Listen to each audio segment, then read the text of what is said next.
How to reset or recover Facebook password if forgotten. First thing first, head over to your application Facebook. So let's say you have forgotten your password and you want to recover it. All you want to do is tap on Forgot Password right here. Tap on Allow. Once again tap on Allow. It will show you different ways to recover your Facebook password. From here you can choose any one of it. Let me choose this one, get code or link via SMS. Once you have selected that option, tap on Continue. Now the verification code will be sent to your phone number or WhatsApp. Once you get that code, you need to copy that code and paste it here.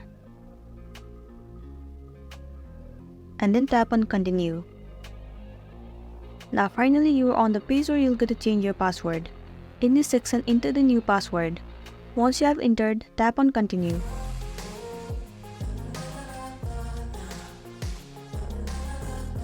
So there you go, your Facebook password has been recovered successfully.